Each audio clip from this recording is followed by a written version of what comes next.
This happened last week, and I'm still trying to recover emotionally, professionally, and existentially. Let's set the stage.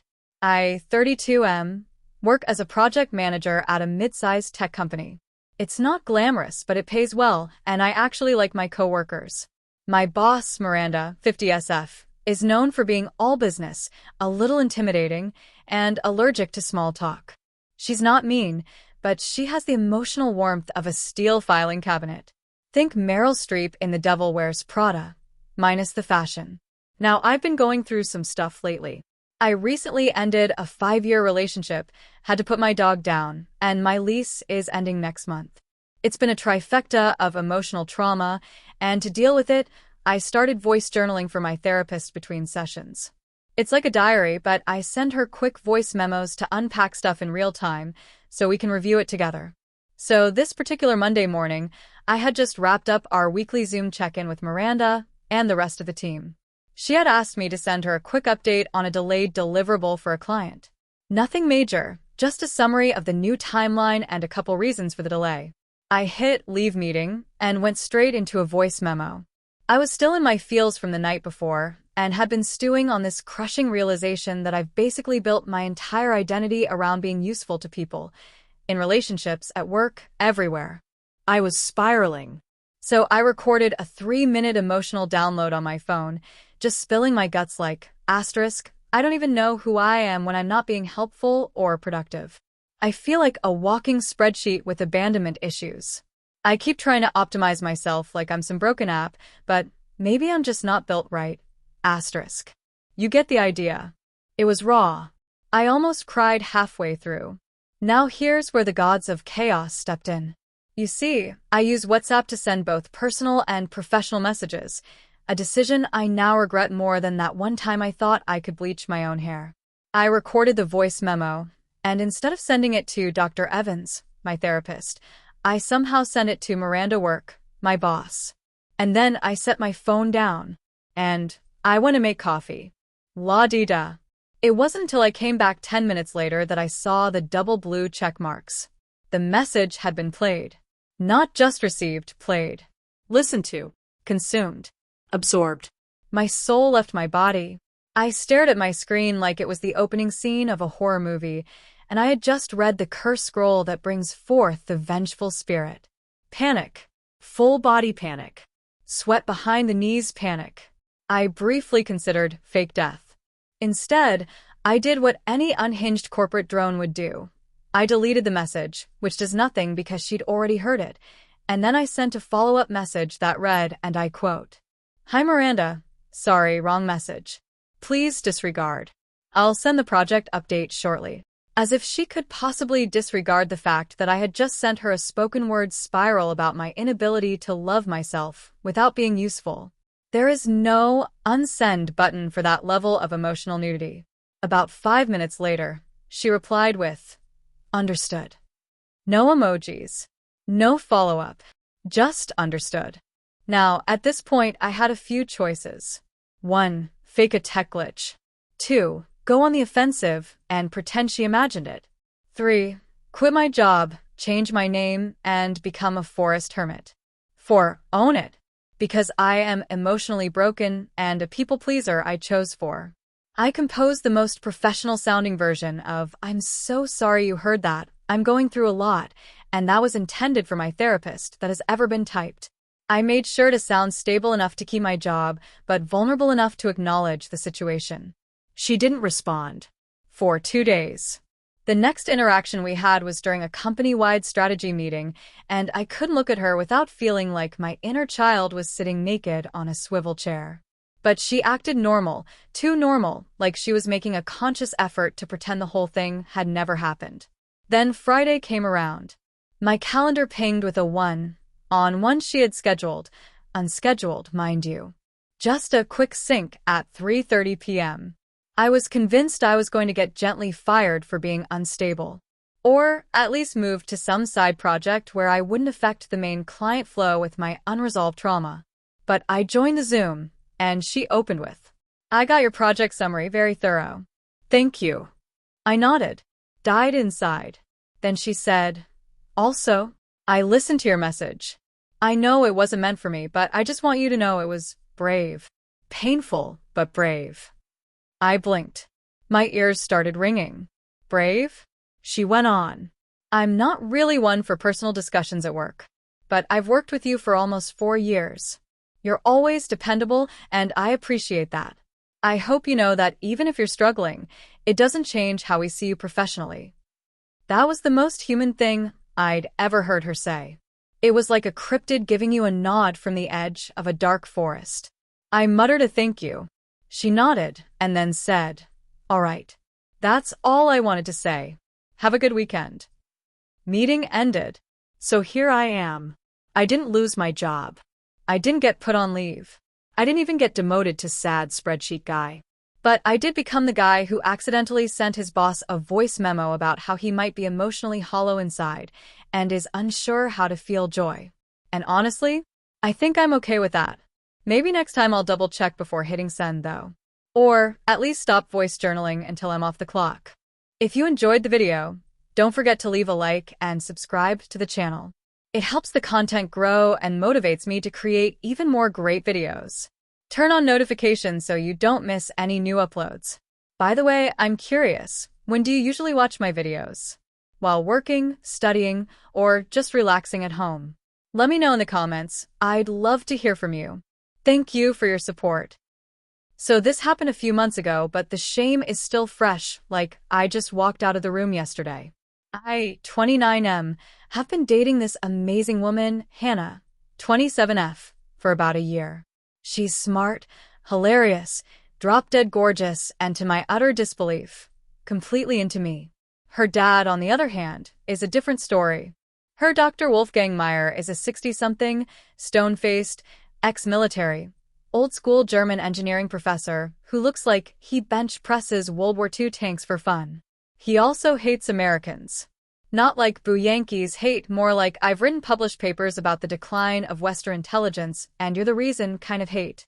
So, cool. I had met him briefly once on video chat, and he spoke perfect English but chose to speak in German with Hannah and glare at me. I had taken a semester of German in college, so I understood every 10th word and caught the vibe that he was less than impressed with me. He especially seemed confused as to why someone who majored in media studies was now doing freelance digital content consulting, which is basically just me editing TikToks for startups. Anyway, Hannah tells me her parents are coming to visit from Berlin, and we're all going to dinner. I panic. I want to make a good impression. I want him to like me. I don't want him to assume I'm the human equivalent of Crocs. So I get the brilliant idea of brushing up on my German, Duolingo, podcasts, German Reddit, YouTube channels. I got cocky fast. Maybe too fast. I tell Hannah I've been relearning German, and she looks impressed. That's all the validation I need to go full method actor. I decide that I'm going to charm her Dr. Meyer by speaking German at dinner. I picture myself casually chatting, dropping some niche references to Goethe or Kraftwerk or Bratwurst or whatever, and him raising an eyebrow, sipping his wine, and finally muttering, "HM. He's not completely useless." Cue applause. The night arrives. We're at this upscale Bavarian place that serves schnitzel on slabs of wood and has a guy playing an accordion. I show up early, sweaty with anticipation. Hannah and her parents arrive. Her mom is sweet and gives me a hug. Her dad gives me a nod that feels like a threat. Then I go for it. I smile, extend my hand and say, "Guten Abend, Meyer. Es ist sehr gut dich zu treffen. Ich habe Michigan auf dieses Abendessen gefreut." He raises his eyebrows. Hannah's mouth slightly opens. Her mom looks pleasantly surprised. Holy crap, it worked. What I meant to say was, "Good evening, Mr. Meyer. It's very nice to meet you. I've been looking forward to this dinner." What I actually said, as I found out later, was something like, "Good evening, Mr. Meyer. It is very good to meet you. I have pleasure myself about this dinner." There's a pause. A long one. Then Hannah's dad blinks and replies in German something like, you speak German. That is interesting." I nod eagerly. Ja, ein bisschen.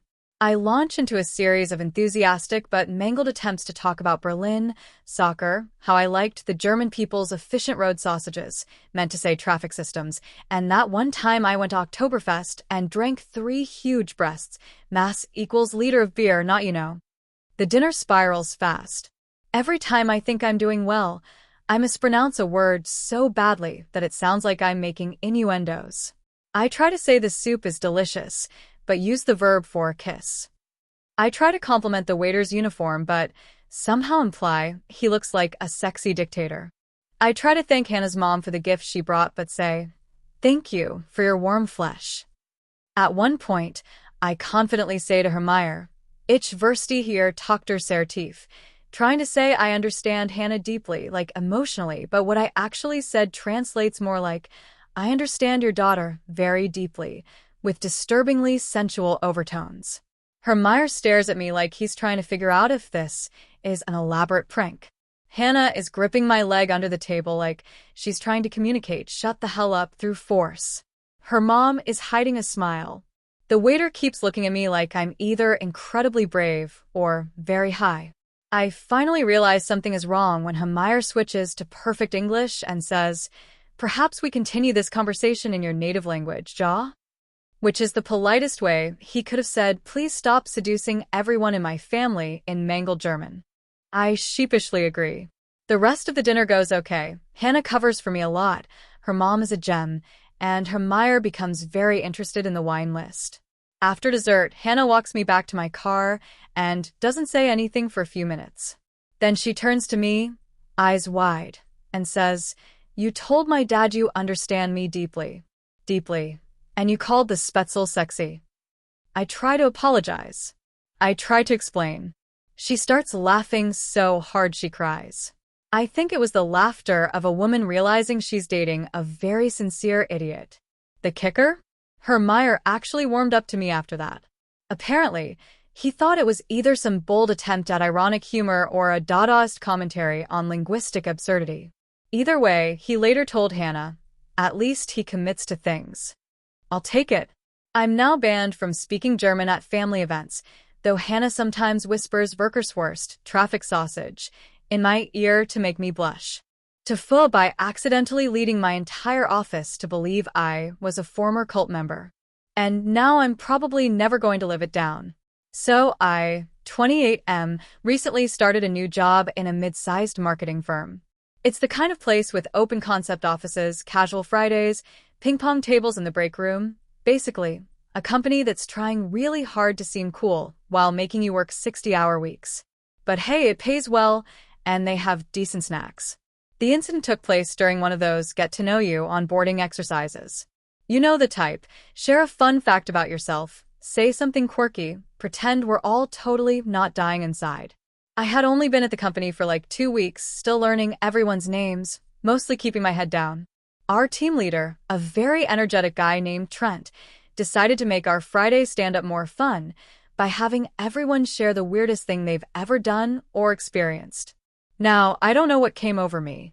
Maybe it was the lack of sleep. Maybe it was the 2 Red Bulls I'd had that morning.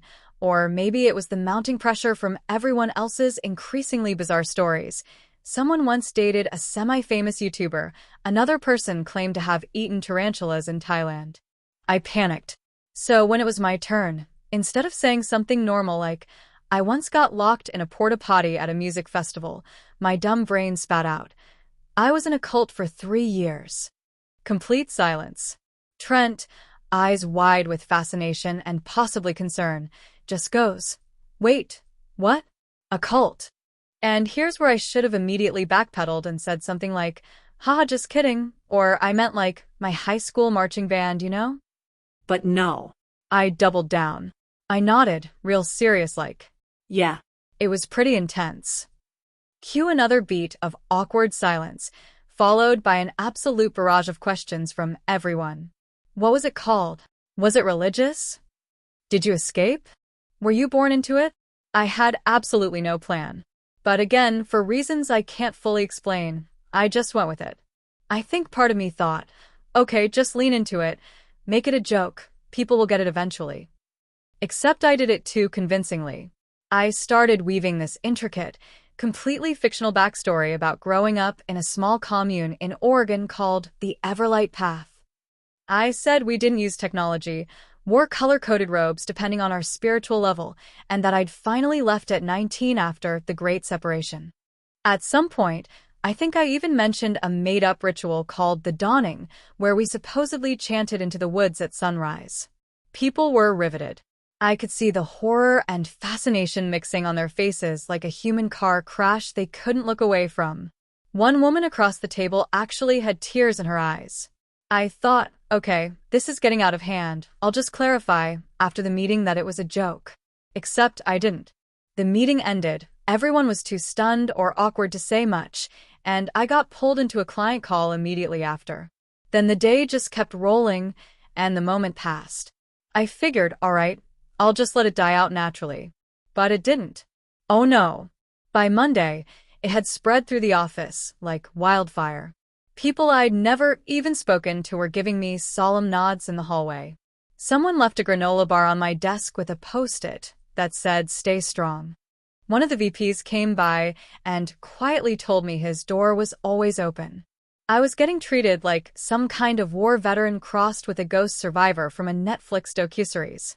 Even worse, HR got involved. They invited me in just to talk, with that smile that says, "We're not mad, we're just very concerned." The HR rep, a kind woman named Cheryl, gently asked if I needed any accommodations related to my past experiences. When I asked what she meant, she referenced my transition back into mainstream society. At this point, the lie was so big that correcting it felt even more insane than the original claim. So what did I do? I doubled down again. I told her I appreciated the support, but was adjusting well. I said I was seeing a therapist and journaling a lot. I even dropped a few buzzwords like reconnecting with my inner child and rebuilding trust structures just to sound legitimate. Cheryl looked ready to cry. Things kept escalating.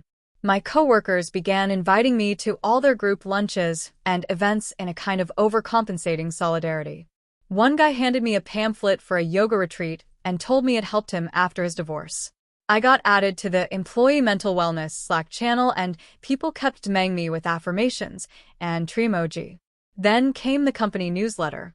Guess who got profiled in the employee spotlight? Yep, me. The title? From Isolation to Integration, One Employee's Journey of Rebirth. The article quoted me, or rather, the fake version of me, as saying, "I used to live by doctrine. Now I live by curiosity." I have no idea who wrote that, but it's honestly kind of fire. It gets worse. Much worse. Last Thursday, Trent tells me we've been invited to present at a regional marketing conference in Seattle. Not because of our campaign work, but because someone submitted my fake cult story to the conference committee as an example of resilience and authenticity in the workplace. They want me to give a talk. On stage. In front of like 200 people. Titled, "Leaving the Fold, How Personal Transformation Inspires Professional Excellence." I wanted to come clean right then and there. But Trent was so genuinely pumped. He kept clapping me on the back, telling me how inspiring I was, how the company was lucky to have me, and that the CEO might even attend my talk. So now I'm sitting at my desk, staring at a PowerPoint presentation I don't know how to make, on a subject I completely fabricated, based on a lie that spun wildly out of control because I couldn't just say I once got locked in a porta potty. I don't know what I'm going to do.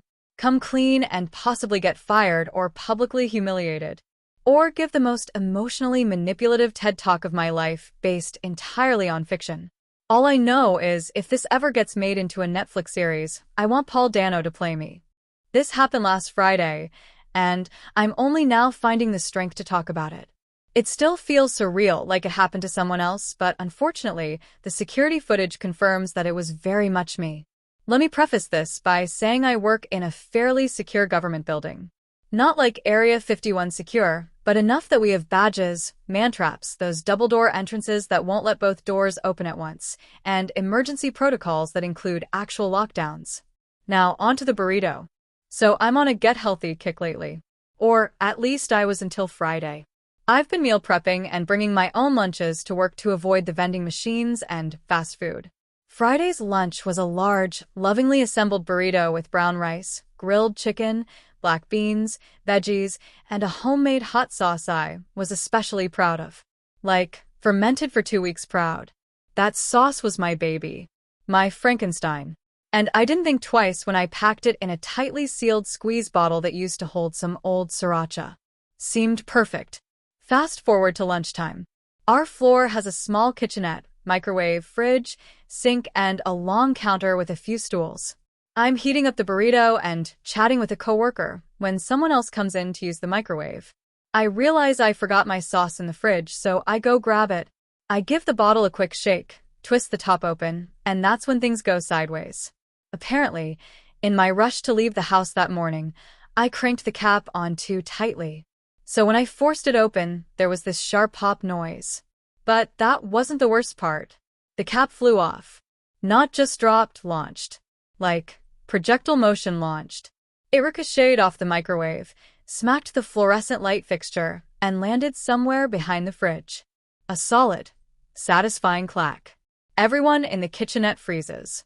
2 seconds later, the fire alarm goes off. At first, I thought it was a coincidence. Like, maybe someone burnt popcorn upstairs. But then the emergency lights start flashing. Our building has that automated voice that comes on with all the emotional warmth of a serial killer saying, asterisk, asterisk, please remain calm. Evacuate the building immediately. This is not a drill. Asterisk, asterisk. People are pouring out of offices. My manager, a guy who I've never seen move faster than a power walk, is full-on sprinting down the hallway. I'm holding my burrito like a baby, unsure whether I should leave it behind or cradle it to safety. I follow the crowd out to the assembly point. It's cold, windy, and no one knows what's going on. Some people are joking. Others look nervous. After 10 minutes, there are sirens. Then fire trucks. Then Homeland Security vehicles. A guy in a hazmat suit gets out of a van. Now we're not laughing anymore. We're out there for about 90 minutes. During that time, they evacuate the whole building, 7 floors. Turns out, the noise from my sauce bottle coincided with a sensor being triggered in the kitchenette ceiling. The sudden pop, followed by the falling cap and shaking light fixture, was enough to trip one of the vibration-based intrusion sensors. When security checked the cameras and saw me shaking a red bottle and something flying off it just before the alarm, they assumed the worst. Think, active shooter or chemical threat. Hence the lockdown. Hence hazmat. Hence my very long conversation with 2 very serious men from internal security. When it all came out that it was just me, my fermented hot sauce, and a physics-defying bottle cap, you could feel the collective exhale from everyone. But also the rage. Oh my God, the rage. Apparently, because of the lockdown, some very important meetings were canceled, including one involving someone from DC who had flown in that morning. Several people missed flights. IT lost a full afternoon's work due to power cycling in the server room. And one poor soul apparently peed themselves during the confusion on the 5th floor. I spent the rest of Friday in a small room writing an official incident report titled Subject, Hot Sauce Bottle Incident. I wish I were kidding. The bottle, by the way, was confiscated. Like it was some kind of evidence. They didn't even let me get it back. I offered to show them the sauce-making process, the ingredients, the fermentation timeline. One guy just looked at me and said, "You're lucky we're not billing you for the hazmat deployment." HR has asked me to take a few days off to reflect. I've also been informed that I am no longer allowed to bring in homemade condiments. My badge still works, but I get the feeling I'm on some kind of internal list now. People look at me differently. A few nod with amused sympathy. Others avoid eye contact. Someone taped a caution, explosive contents sign to my desk. Worst part? I never even got to eat the damn burrito. It sat on the counter, cold and untouched, while my hot sauce brought an entire federal office to its knees. So this happened a couple of months ago, and the emotional damage is still fresh, like a sunburn on a bald head. I, 33M, got an invite to my 15-year high school reunion back in January. Now, I wasn't exactly the popular guy in high school. I wasn't bullied, but I wasn't winning any most likely to succeed awards either. Just one of those guys who sort of faded into the background. But here's the kicker. I had the biggest crush on this girl named Rachel. You know how every guy has that one girl in high school they thought was the pinnacle of human perfection? That was Rachel for me. Smart, beautiful, always smelled like vanilla and dreams. But she barely knew I existed. Anyway, flash forward to now. My life is not impressive. I work from home doing customer service for a company I can't name because of the NDA. I live alone. I've got a cat that hates me, and the most consistent relationship I've had in the past 2 years has been with my DoorDash guy. So when I got the reunion invite and saw that Rachel was marked as going, something in me snapped. I had a mini crisis. I told myself I couldn't just show up as regular Steve. I needed to show up as new Steve, the mysterious, wildly successful, charming guy who absolutely didn't cry watching that one episode of Chef's Table. I spiraled. Then, I made a series of decisions that can only be described as Michael Scott levels of bad judgment. First, I rented a luxury car. Not just any car, but a silver Audi R8. It cost me more than my monthly rent for a weekend, but I told myself it was worth it for the image. Then I hired a date. Not an escort, I didn't want anything sketchy, but there's this startup that offers professional companions for events, people who play roles for you. Like actors, but with better LinkedIn profiles. I picked a woman named Sierra, who had glowing reviews for playing believable girlfriend at corporate parties. I briefed her hard. We were a power couple, met at a charity gala in Aspen. She's a tech consultant who loves travel and red wine, and we own a loft in Chicago with an espresso bar. She said, "Got it," like she'd done this 1,000 times. Next, I spent $1,300 on a Hugo Boss suit. I don't even own a belt, but here I was, getting tailored like I was the next Bond. The night of the reunion arrives. I pick up Sierra, and she looks like she walked out of a Vogue shoot. We drive to the reunion blasting 80s synth to set the vibe. I feel invincible. We pull up to the school gym, where they've got this red carpet thing going on. People stare. I flash a confident smile I didn't know I had. And then the moment I see Rachel. She looks incredible. Time somehow made her even more beautiful. She's standing with a group of people, laughing. I walk up, hand in hand with Sierra, and casually drop, "Rachel, hey. It's been what, 15 years? She blinks. "Steve." Boom. Recognition. We make small talk. Sierra plays her role perfectly, laughing at all the right moments, saying things like, "Steve's always so humble," and "When we were in Italy last month, people are impressed." I'm basking in it. For the first time in my life, I feel cool. But the universe. Oh, she was waiting to body slam me. About 2 hours in, I'm chatting with Rachel alone by the punch bowl. She mentions how she always thought I was sweet but mysterious in high school and that it's amazing how well I've done for myself. I'm mid-sip of fruit punch when she says, "So Sierra's your wife?" I panic. Wife. That wasn't in the plan. But I nod like a dumbass. Yeah, uh-huh. Just celebrated our 2nd anniversary. She smiles and goes, "That's beautiful. I actually divorced 2 years ago. My husband cheated on me with a yoga instructor. So it's nice to see real love still exists." She's getting misty-eyed. Asterisk missed. In the Eyes. Asterisk. I start sweating. She touches my arm. "Steve, would it be okay if I added you on Facebook?" I nod again. We exchange info. She walks off to get more food. I run to find Sierra, whose job was not to navigate emotional landmines. I pull her aside and whisper, "Abort mission. We gotta go." She whispers back, "You good?" I'm about to have a heart attack in this overpriced suit. We make an exit. But as I turn the ignition on the R8, the car won't start. Dead. No battery. A crowd starts to form around the car, including some of my old classmates. I try to play it cool like I'm just checking something, but one guy, Chad of course, leans in and goes, "Everything all right, man? Fancy ride?" I fake a phone call to a non-existent assistant and pretend I'm handling it. Meanwhile, Sierra is Googling how to jump an R8 in stilettos. I eventually have to call the rental company, who send a tow truck. The entire school sees my luxury car get hauled away on a flatbed like a corpse. I call an Uber. A 2009 Prius shows up with a broken taillight. Sierra and I get in. My classmates are still watching. One of them says, "Guess the stock market's rough." Huh? I don't even reply. I just roll up the window and dissolve into the seat. But wait, it gets worse. The next day, Rachel sends me a Facebook friend request. I accept. Then she messages me, thanking me for the chat, saying it really meant something. I don't know what to do. My guilt is swelling like a tick on a blood bag. I decide to come clean. I draft a message confessing everything. Sierra was an actor. The car was rented. The suit was borrowed from a friend's high-end fashion job.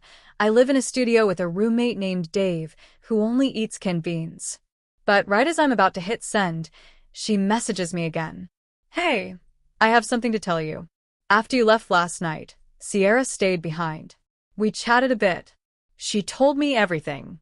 Said she felt bad and thought I deserved the truth." My stomach flips. I stare at my screen in silent horror. Then the next message. "Honestly, I think it was kind of sweet. Insane, but sweet. Wanna grab coffee sometime?" Reader, I ghosted her. I know. I suck. But I couldn't show my face after that. I couldn't even show my profile picture. So yeah, That's how I spent $3,500 and all of my dignity trying to impress a girl I hadn't seen since George W. was president. My cat still hates me. To full by accidentally getting my best friend fired and losing my job in the same day. So, I've been working at a mid-sized marketing agency for about 3 years now. I love the work, but the people? Let's just say, I've tolerated most of my coworkers, and the rest I've just kept at arm's length. But there's one person I actually get along with, and that's Jack. We've been best friends since college, and we both ended up at the same agency at the same time. We sit next to each other and we share everything, lunches, complaints about the management, and even the occasional personal drama. Jack is one of those people who's effortlessly funny and has this way of making even the most mundane tasks seem fun. He's a good guy, and I trust him more than anyone else in the office. Here's where things started to go wrong. About a month ago, we got an email from HR that they were hosting a company-wide happy hour event to boost morale and promote team bonding. It wasn't mandatory, but they made it clear they'd be watching to see who attended and who didn't. For people who worked remotely or had family obligations, it was understandable to skip out, but everyone was pretty much expected to show up.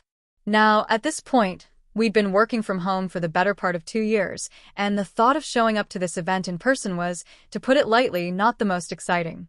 I mean, it was an open bar, but that didn't exactly make up for the fact that we'd all been staring at our screens for hours on end every day, and now we were supposed to show up, drink, and pretend we hadn't been doing that all along in our own living rooms. But then Jack came up with an idea that I thought was genius, because we're both known for avoiding any unnecessary social interactions when we don't have to. His idea? We'd show up to the happy hour, grab a drink, and leave within 30 minutes. In and out like a heist. No small talk, no awkward lingering, just a quick escape. That was the plan, and I was all in.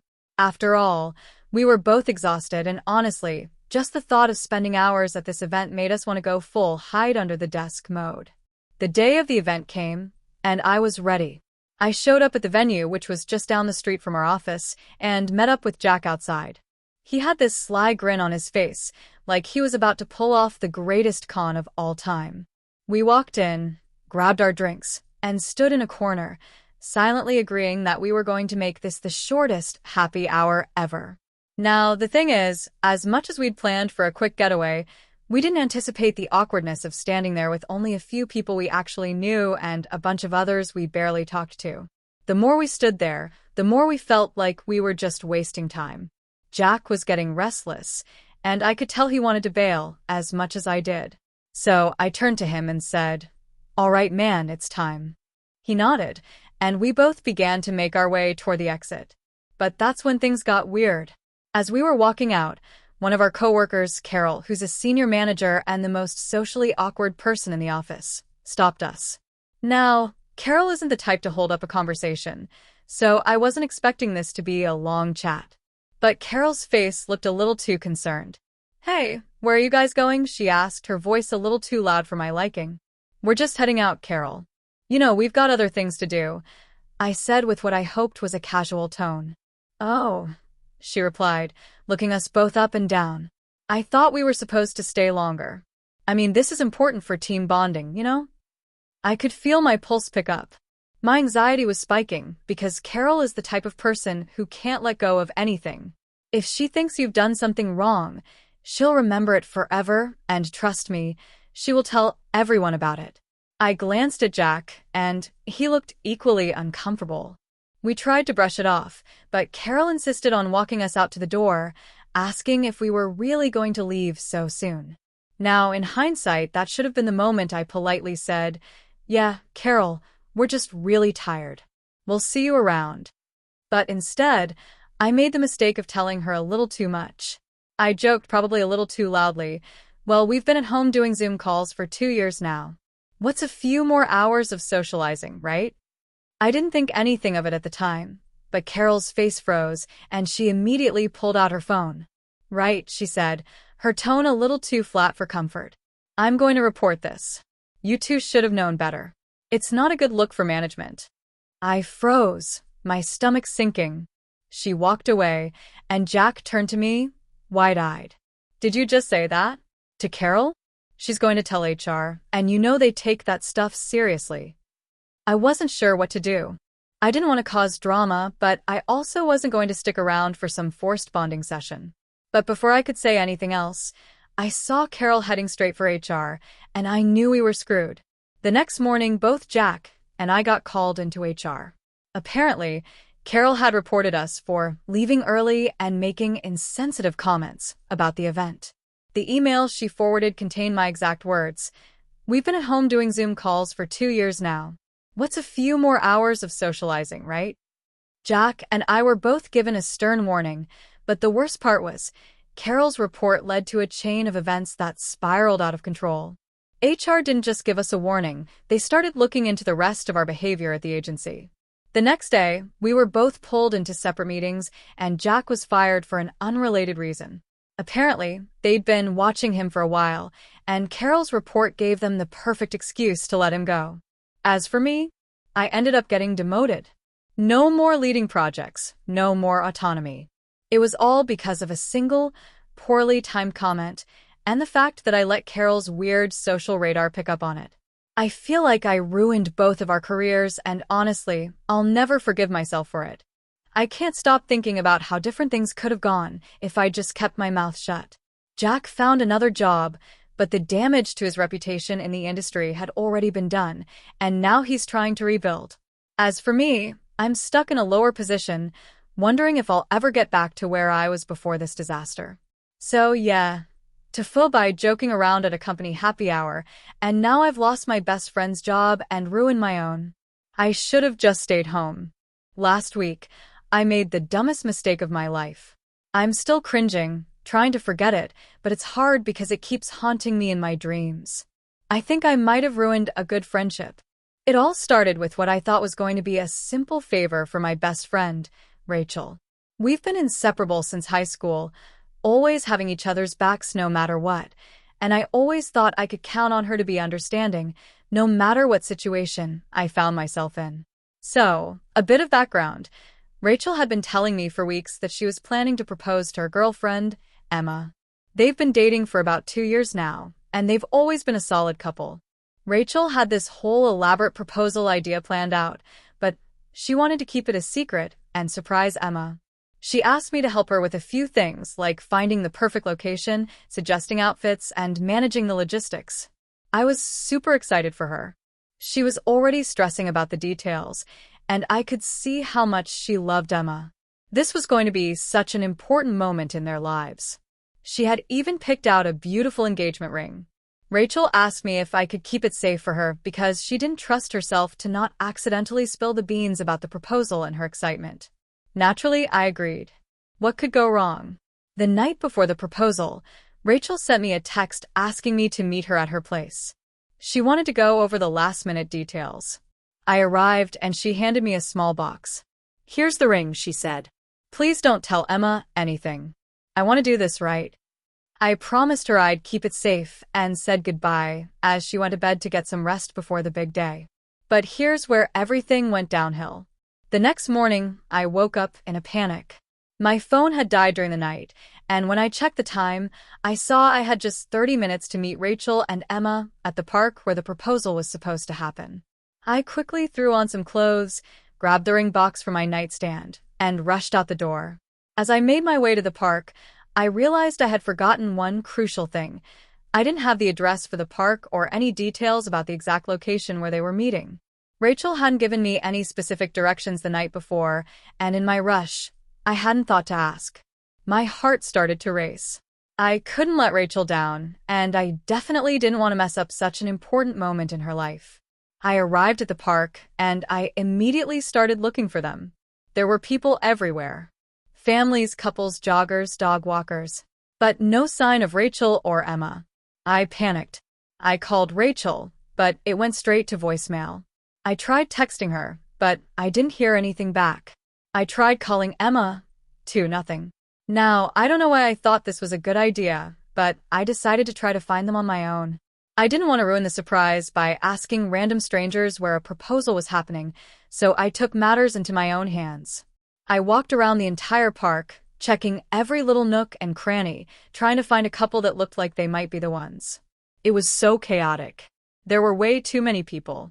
I was getting frustrated and sweaty, and just completely lost in my anxiety. Then, after what felt like hours of aimless searching, I saw a woman standing near a gazebo, surrounded by what seemed like a perfect romantic setting. There were roses scattered on the ground, a small table with candles set up, and a string of fairy lights hanging from the gazebo. I assumed this must be where Rachel and Emma were going to be. They had to be. I couldn't miss this, right? In my panic, I approached the woman standing by the gazebo and asked if she was there for a proposal. She looked at me, a little confused, and said, no. This is just for my wedding anniversary. We're taking pictures. I froze. My stomach sank. I had made a huge mistake. But instead of backing off and admitting my failure, I did the one thing I regret the most. I decided to go with it. I figured I was close enough to what was happening, so I just went for it. I told the woman that her anniversary setup looked beautiful and that I was there for a proposal too. I tried to play it cool, like I knew what I was doing. She bought it. Or at least, she didn't question it. I took a seat at the small table near the gazebo, convinced I was in the right spot, and began looking around to see if anyone would show up. But no one did. More time passed, and I was starting to feel even more ridiculous. But I couldn't back out now. I kept telling myself Rachel would show up any minute, and it would all make sense. I wasn't really sure what my plan was, but I figured I could at least pretend to be part of the scene until I figured it out. Then, to my horror, a couple of minutes later, I saw Rachel and Emma. They were walking toward the gazebo, holding hands. I froze, completely horrified. Rachel gave me a wide smile, her eyes lighting up when she saw me sitting there. Emma was a little confused, but I smiled awkwardly and waved. I wanted to die. Rachel walked over to me, still smiling. Hey, you made it. I didn't expect you to be here already, but great timing. Are you ready to get this show on the road? I felt my blood drain from my face. I had no idea what to say. In a desperate attempt to salvage the situation, I mumbled something about just wanting to check out the spot before the actual proposal. Rachel didn't question it. Instead, she started setting up the candles and the roses, talking to Emma about how she was going to propose in just a minute. I stood there, utterly paralyzed, not knowing what to do. The proposal happened. In the exact spot where I had sat down pretending to be part of the moment, Rachel got down on one knee and proposed to Emma. To make matters worse, I was holding the engagement ring, which Rachel had forgotten to grab when she arrived. Emma said yes, and there was a lot of hugging and crying. It was beautiful. I was happy for them, but I was also completely mortified by what I had done. After the proposal, Rachel turned to me and gave me a huge hug. Thank you for being here with me today. It means so much, she said, as Emma beamed in the background. I nodded, trying to smile through my absolute panic. Inside, I was screaming. I don't think Rachel ever realized what I had done. She was just so caught up in the moment that she didn't notice how completely out of place I was. The rest of the day was a blur. I pretended everything was normal, but inside, I was dying. I never told Rachel about my ridiculous blunder. Emma probably still doesn't know that I wasn't actually supposed to be there. So, yeah, TIFU by trying to be a part of my best friend's proposal, even though I had no idea what I was doing, and now I have to live with the knowledge that I was an accidental imposter in one of the most important moments of their lives. If Rachel ever finds out, I'll never forgive myself. But I'm hoping she never does. TIFU by accidentally sending a nude photo to my mom, and now she thinks I'm in an abusive relationship. So, this happened last week, and honestly, I'm still trying to process it. I'm a 24-year-old woman, and I live in a city a few hours away from my family. I'm in a long-term relationship, and things have been going pretty smoothly. At least I thought so. My boyfriend and I have been together for over 2 years now, and we're generally pretty open about everything, including texting each other throughout the day. But let's rewind a bit. My mom is one of those people who has 1,000 questions about everything, and I love her, but sometimes it's too much. If I don't text her back within a couple of hours, she starts sending "Are you okay?" messages. If I don't call her every few days, she gets worried. You get the picture. She's a loving mom, but it can be a little overwhelming. So, I try to keep her updated on my life, even though it sometimes feels like she's hovering. Okay, now to the moment that spiraled everything out of control. I had been chatting with my boyfriend earlier that day, and I was feeling a bit frisky. You know the deal. He sent me a few flirtatious texts, and I responded in kind. We decided to send each other some pictures to spice things up, and I took a photo of myself in, well, let's just say, not much clothing. I had my phone open in the kitchen while I was doing some chores around the apartment, and I was getting ready to send the picture to him. But then my mom called. I glanced at the screen and saw it was her, so I quickly swiped to ignore the call, thinking I'd get back to her later. In my rush, I clicked on the wrong message. Instead of sending it to my boyfriend, I sent the photo to my mom. Now, at this point, I don't immediately realize what I've done because I'm still walking around, humming to myself, making coffee, not even thinking about my phone. A few minutes go by, and then I hear a loud ding from the other room. It's a text from my mom. I casually grab my phone, figuring it's just another check-in, and open it. The first message says, "Sweetie, what is this?" followed by a string of question marks. My heart drops into my stomach. I stare at the phone, processing the situation, and I immediately realize what has happened. I look at the message preview. Image received. It's the picture I sent to my boyfriend. I didn't even need to open it. It was right there, staring at me, a clear and awful realization of what I had done. My brain completely short-circuits. I can't breathe. I feel like I'm suffocating. I quickly open the conversation with my mom and see her response. She had sent back a message that said, "Why did you send me this, honey? Is everything okay? Is he treating you badly?" You don't have to put up with that. I go completely still. I didn't know whether to laugh or cry. She thinks I'm in an abusive relationship and that my boyfriend forced me to send the picture. She's genuinely worried about me. I start to panic. I type out a quick reply, trying to salvage the situation. "Mom, I'm so sorry. That wasn't meant for you. I didn't mean to send that. It's just a private thing. Please don't worry, everything's fine." But my mom, being my mom, doesn't stop there. She calls me immediately. Of course, I pick up the phone because what else am I supposed to do? I'm already in deep. "Sweetie," she says, her voice full of concern. "Why did you send that to me? I'm worried. I know things can get complicated, but you don't have to keep secrets from me. You can always come home if he's being controlling or mean. I'll support you, no matter what." I'm now a mess. My face is burning up with embarrassment. I don't know what to say to make this better. I try to explain again. "Mom, I wasn't trying to send it to you. It was for boyfriend's name. I clicked the wrong conversation. It was a mistake." But she doesn't understand. She thinks I'm downplaying the situation. "Honey, I know you don't want to talk about this, but you don't need to be ashamed. I'm always here for you. It's okay to ask for help if you're feeling trapped. I know how these things can go." I want to scream, but I hold it in. I try to get her to calm down by explaining that everything is fine, but she insists on calling my boyfriend to make sure he's treating me well. She says, Don't worry, I'll handle this. You're my baby, and I will always protect you. Now I'm spiraling. My boyfriend is going to get a call from my mom. She's going to freak out. And the worst part is, I'm supposed to be a grown woman, and yet I feel like I'm 12 years old again, dealing with embarrassing situations with my mom. To make matters worse, I hadn't yet told my boyfriend about the situation. He's at work, and I'm sitting there, chewing my nails, wondering how I'm going to explain this to him. But the next thing I know, my phone rings. It's my mom again. I pick up, dreading what's coming next. Sweetie, I called him. I told him I'm worried about you, she says, her voice trembling with concern. He's going to call me back. I just want to make sure everything is okay. Now, I'm beyond mortified.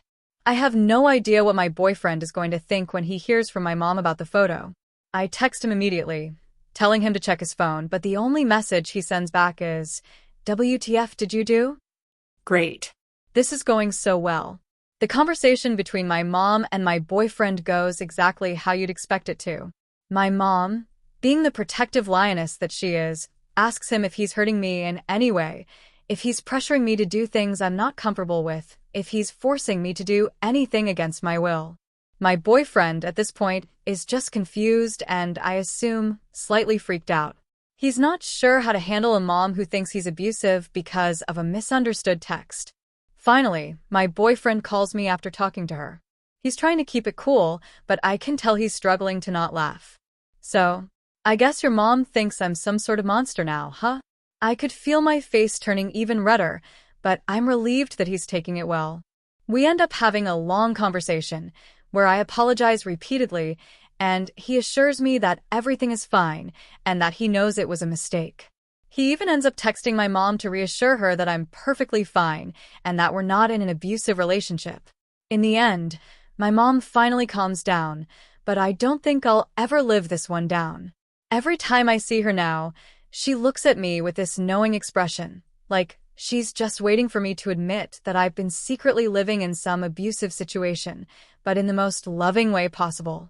She calls me every day now just to check in, asking, "Are you sure you're okay?" So, yeah.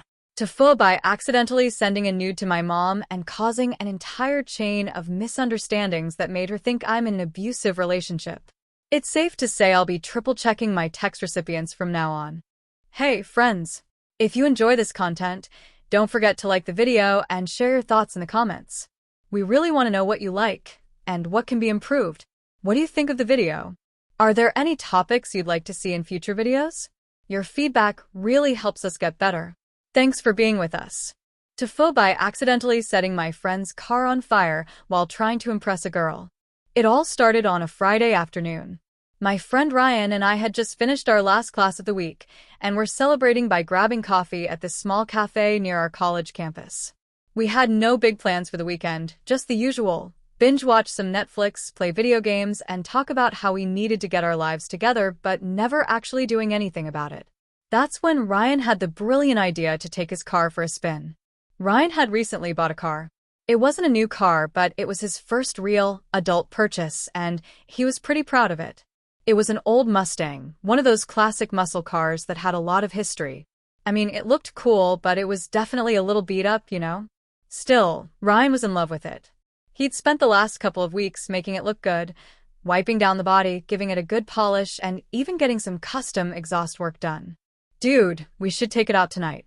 Maybe show off a bit," Ryan suggested, with a grin that made it obvious he had no idea what was coming.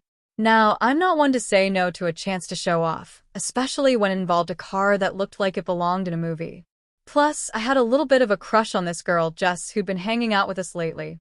She was always at our usual spots, always laughing at our jokes, and I thought tonight might be a good night to impress her. We had just the plan: take the car to a parking lot near the outskirts of town where no one would be around, and maybe do some donuts or something. I know, it sounds dumb now, but at the time, I thought it was genius. I figured I could look all cool doing it, and Jess would be impressed with how wild I was. It would definitely boost my chances.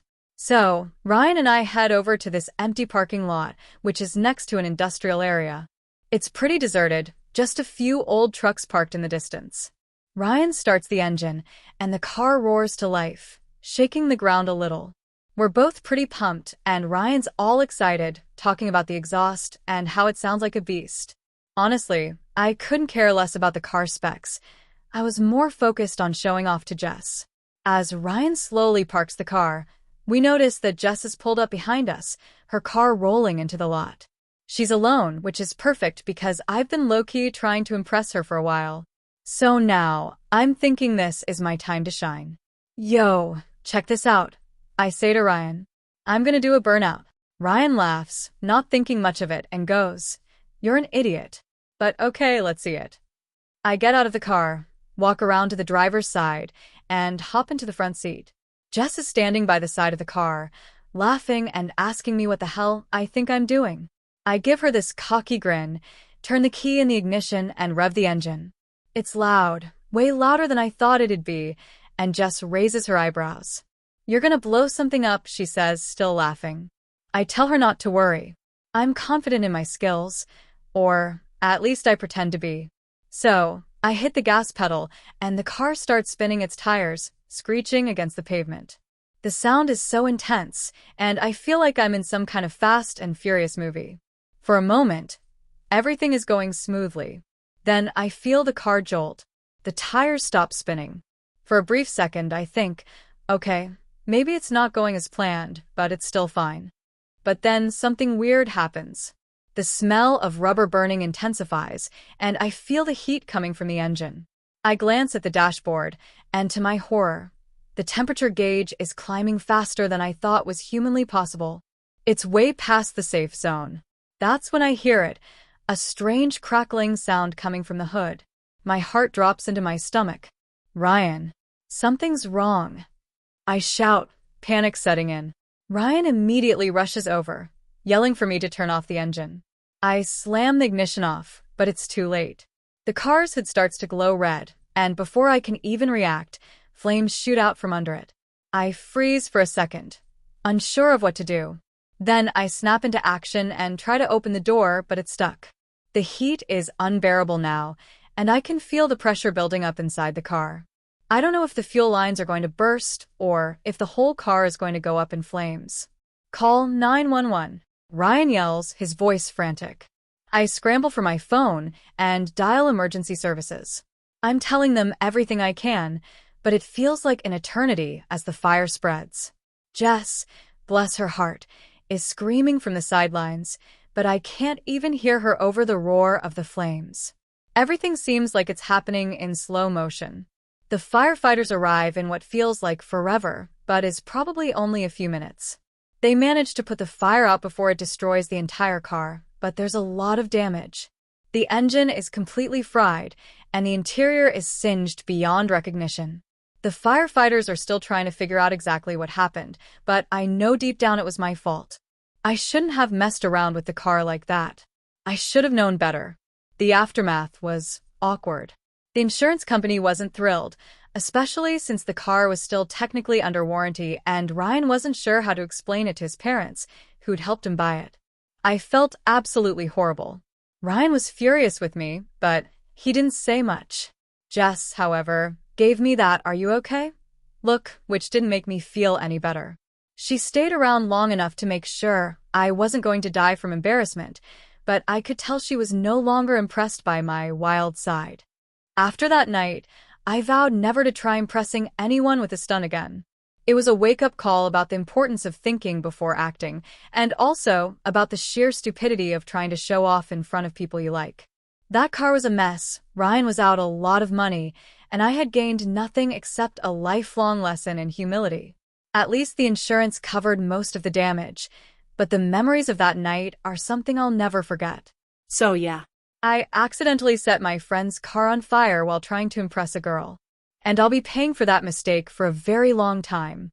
TIFU by accidentally getting into a huge argument with my wife during our anniversary dinner, then trying to save face by making it worse. So, to start this off, I need to give a little context. My wife, Sarah, and I have been married for 5 years. Things have generally been pretty great between us, but as with any relationship, we have our occasional hiccups. However, this particular night, our anniversary, was supposed to be special. It had all the makings of a perfect evening: fancy restaurant reservation, gift exchange, and we were both looking forward to a much-needed break from the routine. I had spent weeks planning for this evening. I went above and beyond, booked a table at a restaurant known for its exquisite ambience, got her favorite flowers, and even managed to get a small, personalized gift, a bracelet that I knew she'd love. I was feeling pretty confident about my choices, thinking that this night would be one she would remember fondly for years to come. The day started off beautifully. Sarah was genuinely excited about the evening, and she looked stunning in the dress she picked out. We both took our time to get ready, and we exchanged a few sweet texts throughout the day, talking about how much we were looking forward to spending the evening together. When we arrived at the restaurant, everything was just as I imagined. The place had a romantic vibe, dim lighting, and a live pianist softly playing in the background. We were shown to a secluded table in a corner, which felt incredibly intimate. I felt like this was going to be a night to remember for both of us. We sat down, ordered our drinks, and I handed her the flowers and the bracelet. She was thrilled, and I could see the genuine happiness in her face. She kissed me on the cheek and thanked me for being so thoughtful. I could tell she was already in the mood to enjoy herself, and I was feeling pretty good about how the night was unfolding. Little did I know, the evening would take a sharp turn into the land of disaster. At this point, everything was going smoothly. We were talking, laughing, and having a great time. The waiter had just brought our entrees, and we were in the middle of talking about a trip we were planning when I made the mistake that would haunt me for the rest of the night. Somehow, the topic of our mutual friends came up, and I mentioned that a couple of our friends who were recently married had been going through some relationship struggles. In hindsight, this was a pretty insensitive thing to bring up during an anniversary dinner, but I didn't think much of it at the time. I wasn't trying to suggest anything about us, but Sarah looked a little put off by my comment. She asked, "Why are you talking about them? It's our night. Why bring up other people's drama?" I quickly tried to backpedal, but I had no idea how to salvage this. I muttered something like, "Oh, I just thought it was interesting, you know? They're going through a rough patch, and it just made me appreciate how good we have it." My tone was apologetic, but I could see she wasn't buying it. She sighed, clearly frustrated. "Yeah, well, maybe you should focus on us tonight instead of comparing our relationship to other people's problems." Now, here's where I messed up. Instead of just dropping the subject and steering the conversation back to safer waters, I kept digging myself into a hole. I said, "I wasn't comparing. I was just trying to make a point about how we're in a great place." I didn't realize it at the time, but my tone came across as defensive and dismissive. The tension immediately thickened.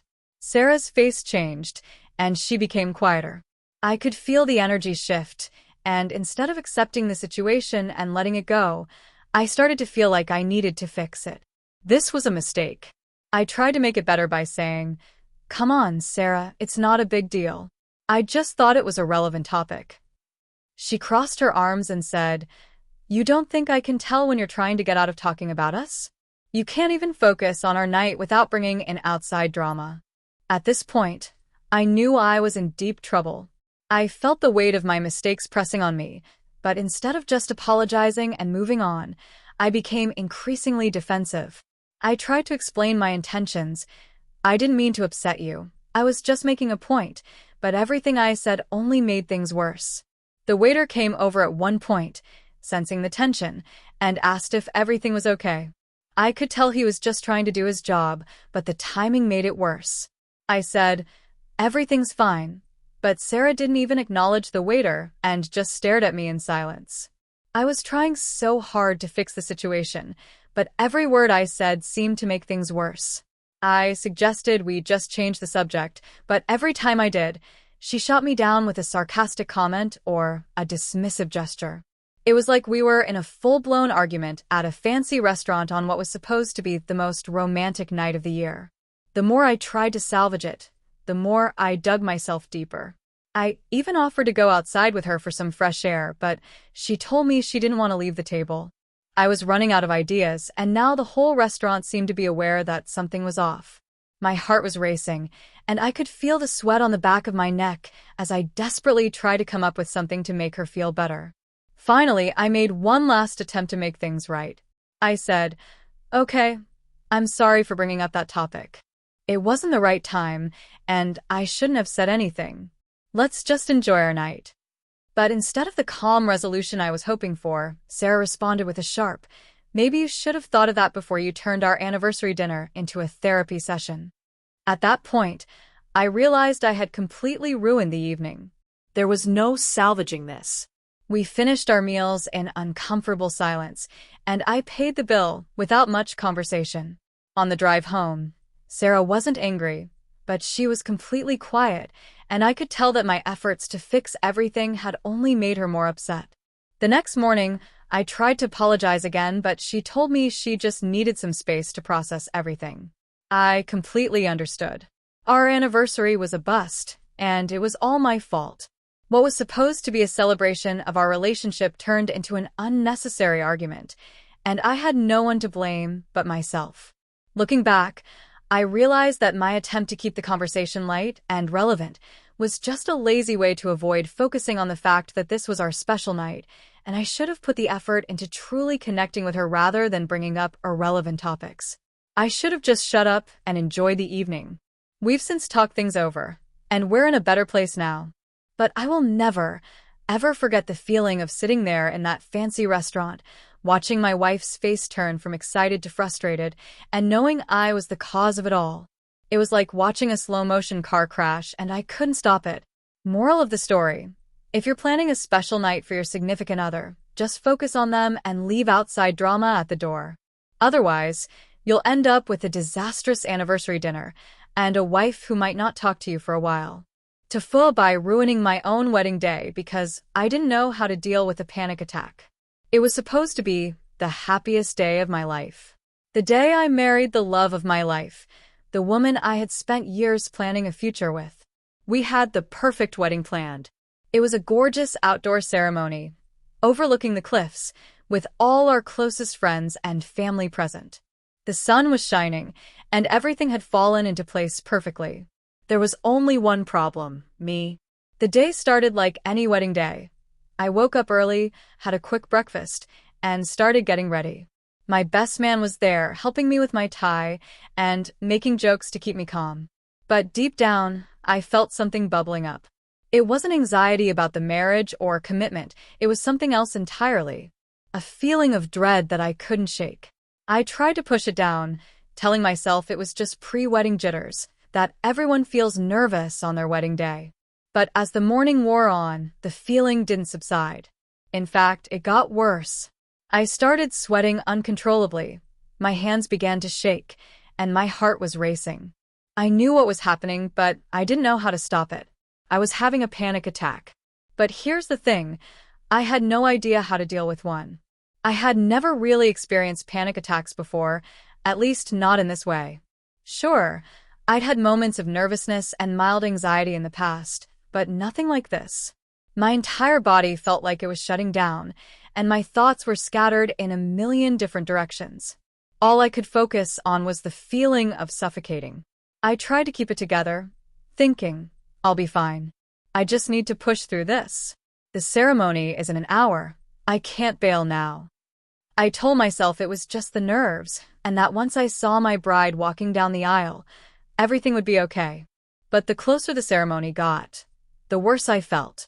I felt nauseous, dizzy, and I couldn't stop my hands from trembling. My best man noticed something was off. He pulled me aside and asked if I was okay. I tried to brush it off, pretending everything was fine, but I could tell he wasn't buying it. "Dude, are you sure? You're pale as a ghost," he said, his brow furrowing. I didn't know what to say. I didn't want to admit what was happening. I didn't want to look weak or crazy in front of everyone. This was my wedding day, for God's sake. I should be excited, not falling apart. I told him I was fine, just a little nervous. But deep down, I knew it was more than that. I felt like I was losing control of my own body. My heart was pounding so loud I could hear it in my ears. At that point, I couldn't stop it. I couldn't push through anymore. I told my best man I needed a moment alone. I walked into a nearby room to try and collect myself. I leaned against the wall, closing my eyes, trying to steady my breath. I was fighting a losing battle. I know it sounds dramatic, but in that moment, I honestly thought I might pass out. My chest felt tight, and I could barely catch my breath. The world around me felt like it was spinning out of control, and I was just desperately trying to hold on to something solid. The panic attack seemed to last forever, but in reality, it probably only lasted a few minutes. Eventually, I was able to breathe slowly enough to stop feeling like I was about to collapse. But by the time I had gotten my bearings, it was too late. The ceremony was about to start. I was still a wreck. I could feel the panic crawling up my spine again, threatening to take over. I didn't know what to do. I could either go out there and get married or I could bail. But bailing wasn't an option. Not really. I walked back to the area where the ceremony was taking place. My heart was still pounding, but I had made up my mind to push through. I had to. I couldn't disappoint everyone, especially not my bride. The next part is where I really messed up. As the music played, I walked down the aisle, trying to focus on my bride, on the love I had for her, on the fact that this was the beginning of our life together. But every step felt heavier than the last. My head was spinning. The world around me felt like it was closing in. And then, in front of everyone, in front of my soon-to-be wife, I collapsed. I'm not exaggerating. I literally dropped to my knees and fainted in the middle of the ceremony. I remember hearing the gasps from the crowd, seeing my bride's face twist in confusion and worry. I could hear my best man shouting for someone to help, and I felt hands gripping my shoulders. It's not like I wanted to faint. I didn't choose for that to happen, but I couldn't control it. The panic attack had completely taken over, and I couldn't stop myself from losing consciousness. I woke up to find myself on the ground, surrounded by people, my bride kneeling beside me, looking absolutely terrified. "What happened?" she asked softly, brushing a lock of hair from my face. I was mortified. I explained that I had a panic attack and that I had never experienced anything like it before. I told her I was so sorry, that this was supposed to be our special day, and I had ruined it. She held my hand and reassured me that it was okay. She said she understood and that we would get through this together. But I could see in her eyes that she was disappointed and worried. I had ruined the moment. We decided to postpone the ceremony for a little while so I could collect myself. Thankfully, our guests were understanding, and they kept themselves occupied while I tried to regain my composure. I felt like the biggest failure in the world. I had let my anxiety take over, and I had ruined the one day that was supposed to be perfect. When we finally did get married, it was a quieter, more intimate ceremony, just the two of us. It wasn't the big, beautiful day we had planned, but we made it work. The panic attack would forever be a part of our wedding story, but we didn't let it define us. But I will always remember the feeling of standing at the altar and feeling the world tilt beneath me. The embarrassment, the shame, and the overwhelming sense of helplessness. So yeah, TIFU by not knowing how to deal with a panic attack on my wedding day and completely ruining it for everyone, especially myself. But I'm still glad I'm married to the woman I love. We just have a bit of a weird wedding story now. TIFU by accidentally sending my ex a message meant for my best friend and rekindling a very awkward relationship I was trying to avoid. So, about a year ago, I went through a pretty rough breakup. It wasn't my first, but it was definitely the most painful. We've been together for about 3 years and shared an apartment, pets, everything. It seemed like one of those relationships that was always supposed to work until it didn't. After the breakup, I moved out, but we had to keep in contact because of some shared responsibilities, mostly involving our dog, Max, who is a needy little golden retriever. He was the glue that held us together in the first place, and despite everything, we had to take turns caring for him. That was a nightmare in itself because every time I picked him up, I had to face her, my ex, Emily. It felt like we were stuck in a cycle of awkwardness, and I could never quite get over the fact that we were no longer a couple. I tried moving on. I started dating a few people, but none of them really worked out. I guess, deep down, I wasn't ready to let go of the life I thought I had with Emily. And the worst part was every time I talked to her, I felt like I was slipping back into that version of myself that just wanted to make it work again. So, for months, I kept my distance as much as possible, only texting her about Max and the occasional question about where I left some of my stuff. I tried to make sure the texts were strictly about the dog, no emotional exchanges, Nothing that could lead to us talking about the past. But of course, the universe had other plans. One Friday evening, I was hanging out at home after a long work week, texting my best friend, Jake. We had been talking about everything from random Netflix shows to the fact that my ex had recently posted a picture of Max on her Instagram. It's like she knew exactly how to get under my skin. Jake and I were venting about it, and I started to joke around, texting something like, "Why does she even bother? She's just trying to keep me hooked with pictures of Max." It's like she wants to suck me back into that emotional mess. I followed it up with some more nonsense, like, "I swear if she texts me again about the dog, I'm going to lose it." Now, I was definitely half joking because I was mostly venting to Jake. He's the type of friend who makes everything lighthearted, so we had a good laugh about it. At least, that's what I thought. I took a sip of my beer and looked down at my phone to send one last text to Jake. My phone buzzed in my hand. A new message notification popped up, Emily. I froze. My first thought was, oh God, here we go. She's texting me about the dog again. But I didn't open the message immediately. Instead, I decided to finish up my text to Jake. I meant to write, "She's probably going to hit me up about Max again. I swear she's just trying to reel me back in." Except, in my exhaustion and frustration, I wasn't paying close enough attention. I accidentally sent that message directly to Emily. I stared at the screen in horror as the message was delivered. I immediately thought, I didn't just do that. I didn't just tell her she's trying to reel me back in, did I? I quickly tried to delete it, but of course, it was too late. Emily had already seen it, and I was left with nothing but the sick feeling of impending doom. I tried to salvage the situation by texting Jake. No. I just sent that to Emily. I meant to send it to you. But my phone buzzed again, and this time it was from Emily. I braced myself and opened the message. It was the longest response I had ever gotten from her in months. Wow. So you really feel that way, huh? You think I'm just trying to keep you hooked with pictures of Max? I didn't realize I was being so manipulative. Maybe we should talk about this. I almost threw my phone across the room. We should talk about this. What? How was I supposed to even respond to that? She had clearly taken it way more seriously than I had ever intended. I didn't want to go down that road. I didn't want to dredge up all the hurt and confusion of our relationship. I wasn't even ready to talk to her about it. I had spent the last year actively avoiding any deeper conversation, and now, here I was, trapped in the mess of my own making. I quickly typed out a reply. I didn't mean that the way it came out. I was just venting to Jake. I don't think you're manipulating me. I'm just frustrated. Sorry. That didn't sound convincing to me, but I sent it anyway. Then, because I was spiraling into self-doubt, I sent a follow-up message. Honestly, I wasn't ready to talk about everything, but I just got caught up in the moment. Can we just keep it about Max? There was a pause. I stared at the screen, my heart pounding in my chest, and then the dots appeared as she typed. My stomach dropped. I watched the message form before my eyes. Okay, let's talk. Let's meet up. We need to clear the air. It's been long enough. I immediately panicked. This wasn't what I wanted.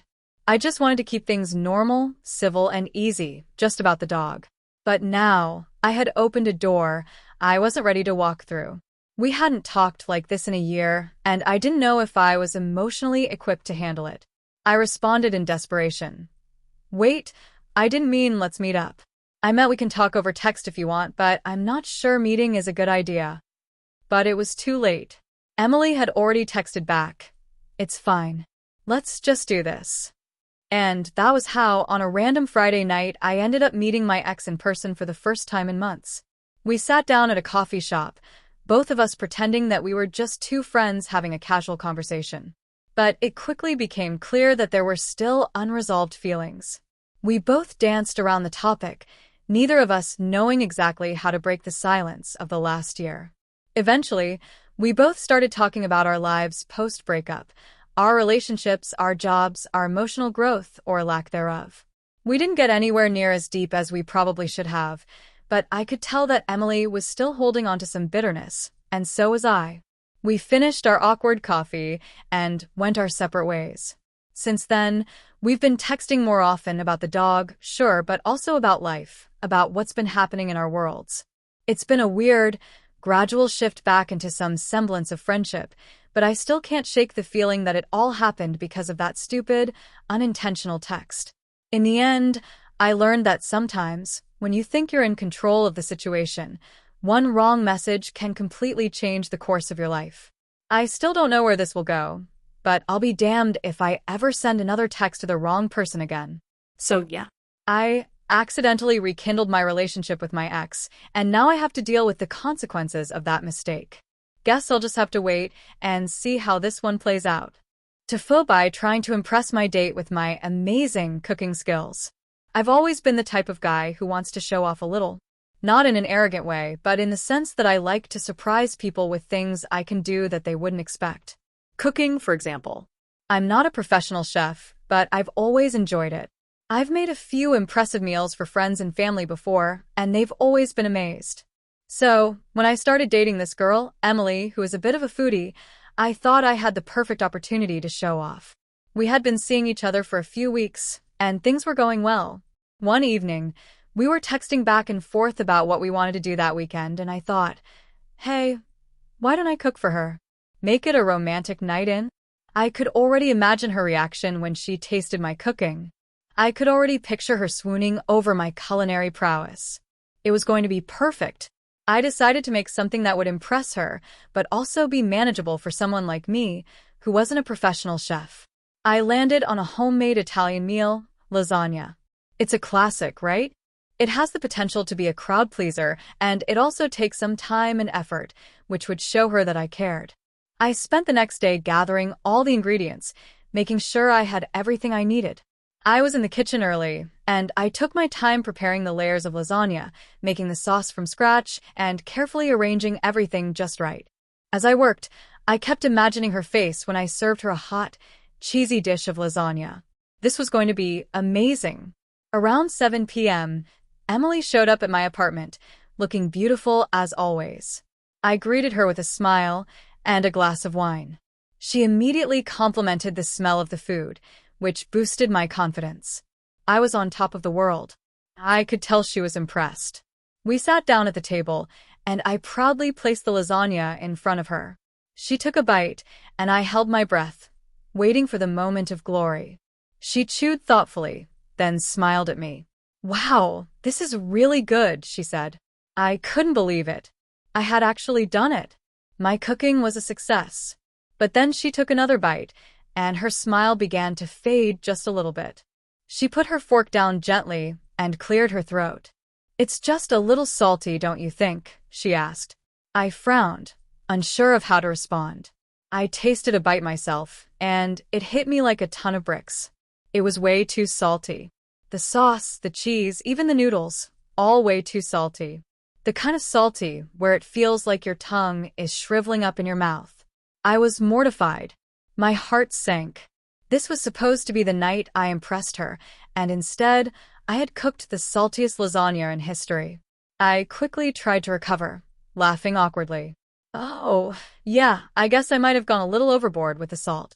Happens to the best of us, right? I chuckled, but my voice didn't sound convincing at all. She smiled awkwardly, clearly trying to be polite. Yeah, definitely. I've never had lasagna like this before. Her voice was a little strained, and I could tell she was trying not to make a big deal out of it. But the tension was palpable. I panicked. There was no way I could serve this dish to her and have it be anything close to enjoyable. So, I did the only thing I could think of. I offered to make something else. Hey, you know what? I've got some frozen pizza in the freezer. Why don't I throw that in the oven? You like pizza, right? I suggested, desperately trying to salvage the evening. Emily looked at me, and I could see the genuine confusion in her eyes. I thought we were having homemade lasagna, she said slowly, like she wasn't quite sure if I was joking. I forced a laugh, feeling more and more embarrassed by the second. Yeah, but this one's just a little too salty, you know? Maybe I'll just grab something else. Make it less of a hassle. She raised an eyebrow. Are you sure? It's really okay. I don't mind. At this point, I had no idea what to do. I could sense that the evening was unraveling, and it was only the beginning. So, I did what any rational person would do in my situation. I offered to fix the lasagna. I started scrambling to salvage the dish by rinsing off the individual noodles in cold water, hoping to wash away some of the salt. This was a terrible idea. It wasn't working, and I was only making the lasagna soggier. But I wasn't ready to give up. I tossed in more cheese to try to mask the taste. The problem? The lasagna was already drowning in cheese. I was now adding more cheese to something that already had enough cheese to satisfy an entire pizza parlor. Maybe if I add more garlic bread? I suggested weakly, trying to fill the silence with anything other than the truth. Emily just blinked at me. You're really trying to fix it, huh? I wanted to disappear. The situation had gone from bad to worse in record time. I had gone from hero to zero in less than an hour. I should have just admitted that I messed up, but instead, I kept digging my hole deeper and deeper. At some point, I realized I was just making it worse. The saltiness was still overwhelming, and I was now creating a soggy mess that could hardly be called lasagna anymore. So, finally, I admitted defeat. Okay, I'm just going to say it, this lasagna is a disaster. It's so salty, and now it's a soggy mess, and I'm really sorry, I said, my voice defeated. Emily let out a soft laugh and shook her head. It's okay.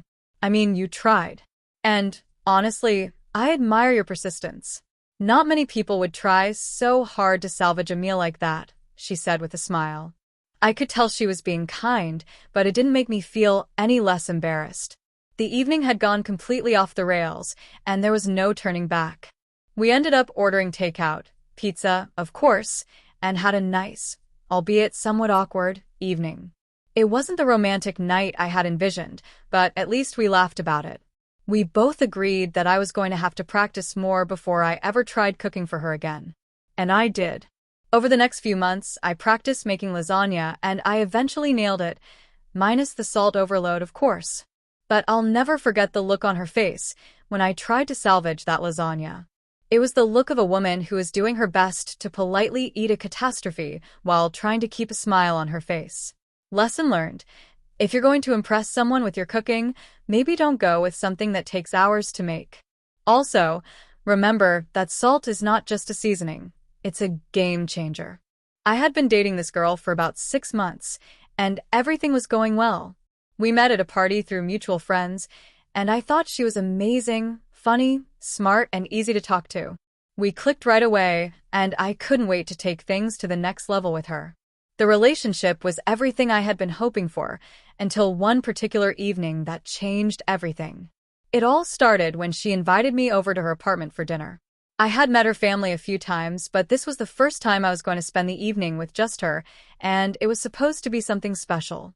She told me she'd cooked a homemade meal, and I was excited to try it. After all, she had been telling me for weeks that she was an excellent cook, and I was starting to believe it. I brought a bottle of wine to contribute to the evening, and when I arrived at her place, everything seemed perfect. The moment I walked in, she greeted me with a big hug and a smile. Her apartment had a cozy, intimate vibe, with candles lit around the living room and soft music playing in the background. She led me to the kitchen, where I saw a large pot of what looked like beef stew simmering on the stove. The smell was incredible. My stomach growled immediately, and I couldn't wait to dig in. She handed me a glass of wine, and we clinked glasses before she served me a bowl of the stew. It was a hearty, rich dish with chunks of tender meat, potatoes, and vegetables. I took a bite, and it was incredible. She really wasn't lying about being a good cook. Everything was perfectly seasoned, and the flavors blended together so well. I was impressed. As we ate, we talked about our day, our plans for the weekend, and future goals. It was one of those easy, laid-back conversations where time seemed to fly by. After dinner, we moved to the couch with more wine and spent the evening watching a movie. We were cuddling, enjoying each other's company, and everything felt like it was falling into place. But then, about 2 hours after dinner, things took a turn. My stomach suddenly felt off. It wasn't a sharp pain, but there was a slow, gnawing discomfort that started to grow. I tried to ignore it at first, thinking maybe I'd just eaten too much or drank too quickly. But as time went on, it got worse. At first, I was just a little gassy. No big deal, I thought. I'd just let it out quietly. But the bloating and discomfort kept escalating, and soon I was feeling incredibly nauseous. I didn't want to ruin the night, so I kept my discomfort to myself, but I could feel it getting harder to hide. My stomach felt like it was twisting into knots, and I was starting to feel lightheaded. I excused myself to the bathroom, hoping that a quick break would help. I didn't want to alarm her, so I told her I was just going to use the bathroom. I thought maybe I could alleviate some of the pressure in my stomach and return to the couch to continue the evening like nothing had happened. But as soon as I walked into the bathroom, the situation escalated. I didn't even have time to sit down before I had to. Well, let's just say my body wasn't cooperating. The pain hit me like a freight train, and I was quickly doubled over in agony. My stomach felt like it was on fire. I ended up spending the next 10 minutes in the bathroom trying to figure out how to stop the chaos my body was going through. It was becoming clear that something was very wrong. My stomach had gone from mild discomfort to unbearable pain, and I couldn't seem to find relief. The worst part was that I was in her bathroom, alone, struggling. I didn't know whether to laugh or cry. I had to figure out how to make it through the next few hours without completely embarrassing myself. At this point, I was in a full-blown panic. I thought I might throw up, but I also couldn't stop sweating and shaking. I started pacing around the bathroom, trying to calm myself down, but nothing helped. I couldn't bear the thought of walking back out there and ruining everything. What if she knew something was wrong? What if she'd notice?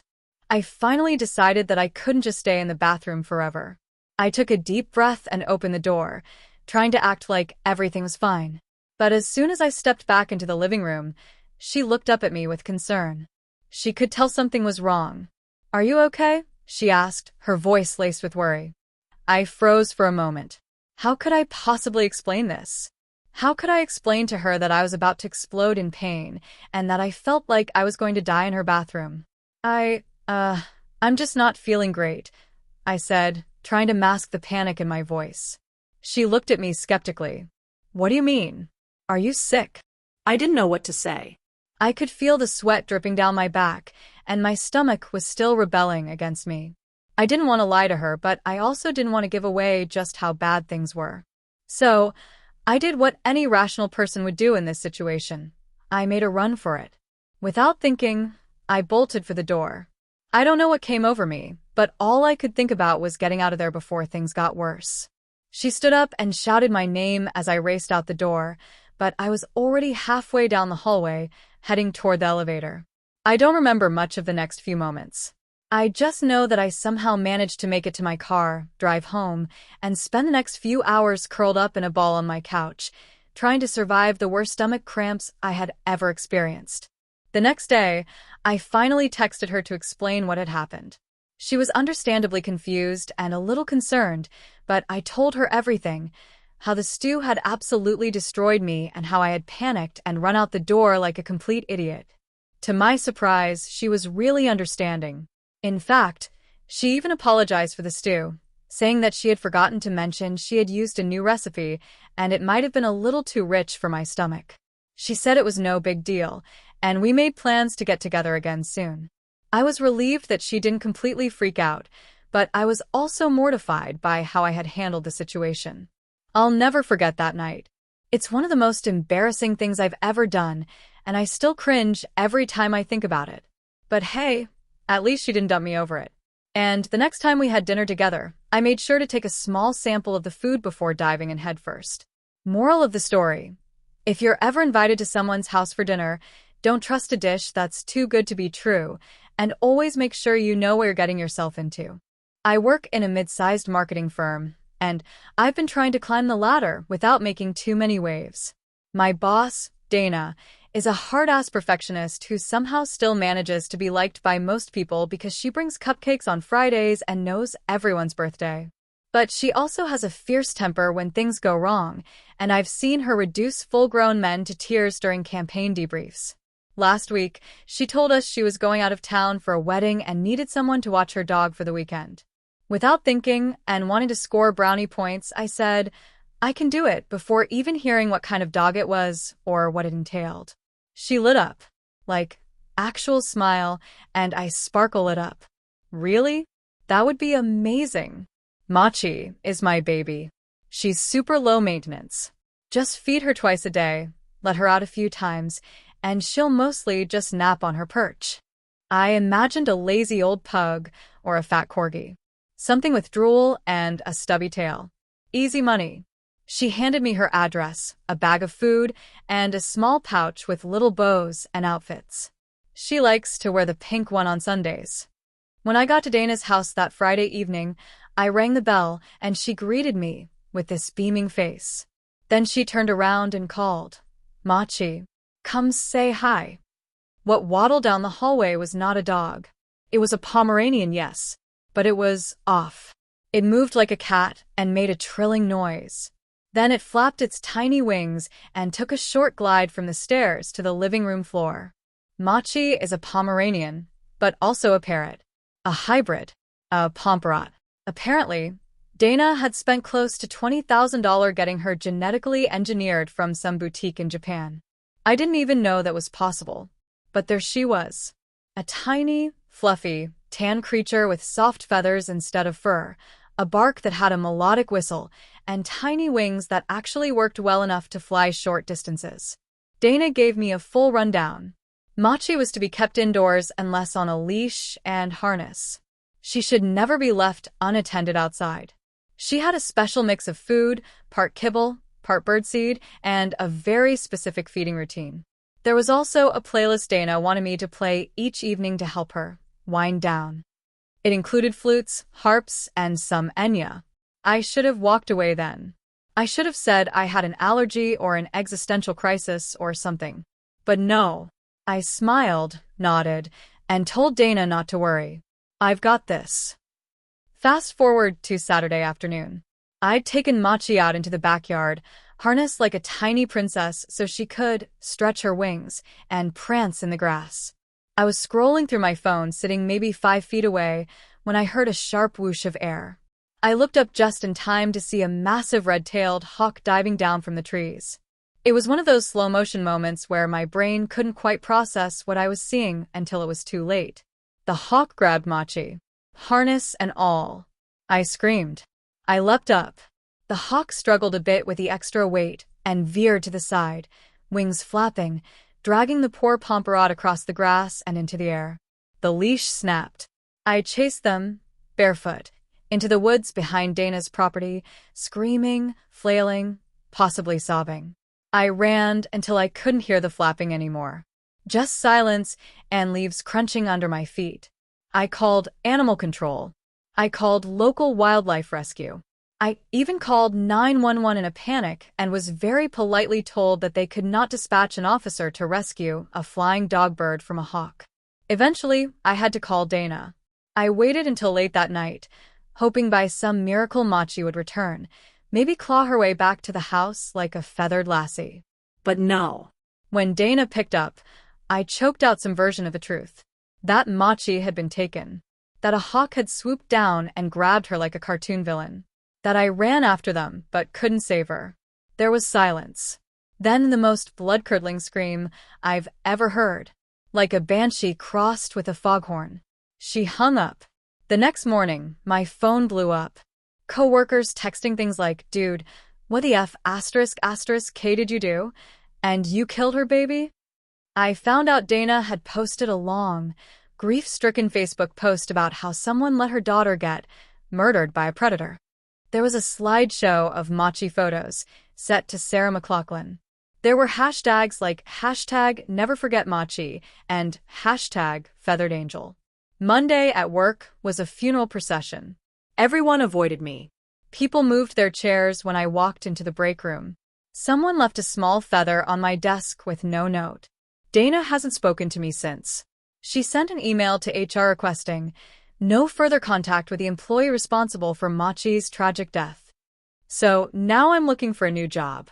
Preferably one without genetically engineered pets or hawk populations nearby.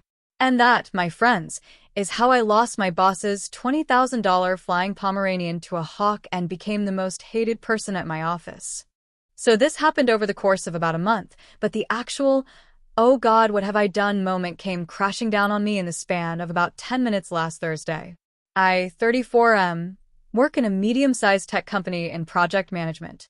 Our boss, let's call him Greg, is one of those tries to be hip Gen X guys who wears Allbirds and uses words like vibe check, unironically. Not a bad guy, just trying too hard. Greg's also obsessed with keeping things light and engaging, so every quarter we have a dumb team bonding event. Usually trivia or escape rooms, but this quarter he wanted something fun and creative. So we were all tasked with submitting ideas anonymously to a shared suggestion box. And here's where I take my first steps towards social and professional ruin. I jokingly submitted, create fake dating profiles for a fictional person, then we vote on who makes the most convincing one. I even put a name, Jules, 29, freelance sculptor with a pet ferret. I forgot about it entirely until Greg proudly announces that he's chosen the new team challenge, Romantic Engineering, the Jules dating profile competition. The whole idea had become a Frankenstein of itself. We were divided into teams, each given a week to design a dating profile for Jules, complete with photos, bios, interests, and authentic DMs. It was meant to be a creative writing exercise. I was half amused, half horrified. So my team goes all out. We use AI to generate photorealistic pics of Jules. She's got messy auburn curls, nose ring, vintage jean jacket. Very cool art girl meets farmer's market. We make her delightfully weird. Favorite food? Pickles dipped in Nutella. Hobbies? Sculpting tiny busts of people she sees on the subway. Bio? Don't talk to me unless your dog has a LinkedIn. She's quirky, chaotic, and, apparently, extremely dateable. The competition is fierce. Teams present their Jules, and we vote. My team wins. Greg is weirdly into it, like way too into it. Says ours was shockingly real. A little unsettling, but okay. Fast forward a week. I get a Slack DM from Greg at 11 p.m. Just a smiley face and you up? I stare at it. Think maybe it's a mistake. Then another one comes through. Jules really was something else, haha. Like she felt real, you know? I am now wide awake, blinking in horror. Over the next few days, Greg starts making references to that Jules energy in meetings. He even jokingly says something like, too bad she's not real unless, and looks directly at me. My stomach drops. Somehow, this man thinks I am behind Jules. Which, okay, technically I am, but not in the way he means. Things spiral. I'm talking full FBI tier unraveling. Turns out Greg used screenshots from our Jules profile to make a real one on a dating app. He even matched with people. But when no one matched him back, he decided to test something. He made a burner profile using our Jules photos and bio to see if she'd get matches. Spoiler, she did. Hundreds. Then Greg, my boss, started chatting with people as Jules. Eventually, he zeroed in on one guy. Let's call him Nathan. They hit it off. Greg is deep in this now. He even starts showing up late to work, distracted during meetings. I overhear him once on a call, clearly trying to disguise his voice, saying Jules likes indie horror films and urban beekeeping. He is catfishing someone using our team exercise. At this point, I have a moral obligation to say something. But how do you sit your boss down and go, hey, I think you've lost your mind and are pretending to be a woman we invented as a joke. So instead, like a coward, I tried to reverse engineer a solution. My brilliant idea? Message Jules, his fake profile, as Nathan and gently pull back, and the romance. I figure it'll fizzle out, and we can all move on. Except, I don't have access to Nathan's account. So, I make my own. Yes. I created a fake Nathan profile to message fake Jules to convince my boss to stop pretending to be fake Jules. Inception-level idiocy. But then Greg, as Jules, starts confiding in Nathan, *me*, about how she is falling for him. He opens up about his divorce, how lonely he's been, how Nathan makes him feel seen. It's heartbreakingly sincere. And I feel like a monster. I try to slowly ghost him. Stop replying. But then Greg becomes visibly depressed at work. He starts wearing the same hoodie every day. Skips meetings. He cancels our next team bonding event. Then it happens. Thursday morning, HR calls me in. They look uncomfortable. I'm told someone has filed a complaint about inappropriate behavior related to a company event. I am panicking. I think I'm being fired for creating jewels. But no. It's worse. Apparently, Greg came clean. Said he developed inappropriate feelings for a character from a team exercise and believed he was being catfished in return. He showed HR the entire chat history between Jules and Nathan and claimed someone on the team was targeting him. They analyzed the IP. It was from within the company. From my laptop. I get put on administrative leave. My work laptop is taken. I am told this is serious. I go home and confess everything to my wife, thinking she'll divorce me. Instead, she laughs so hard she wheezes. Then she says, "You always go too far with the bits." She's not wrong. Later that night, I write a full confession email to HR, outlining everything. I leave out no details, my original idea, how I created Jules, the accidental encouragement of Greg's spiral, the fake Nathan profile, the attempt to ghost him. I click send and await judgment. 3 days pass. Then an HR rep calls. They tell me that while my actions were deeply unorthodox, they don't consider them malicious. I'm being reinstated. But Greg? He's taken a leave of absence to pursue personal clarity. Rumor is he's doing some kind of digital detox retreat. I am back at work now. People keep asking if there will be another team bonding event. I say no. Absolutely not. Never again. And every time someone mentions pickles or ferrets or the word vibe, I break out in a cold sweat. I still get the occasional "you up" from Greg's burner profile. I don't respond. I can't delete the app yet. Because, in a very weird, cursed way, I kind of miss Jules. Thank you for watching until the end. If you enjoyed this video, don't forget to like and subscribe to the channel so you won't miss new videos. Also, leave a comment. I'd love to hear your thoughts. Your support and engagement mean a lot to me. See you in the next video.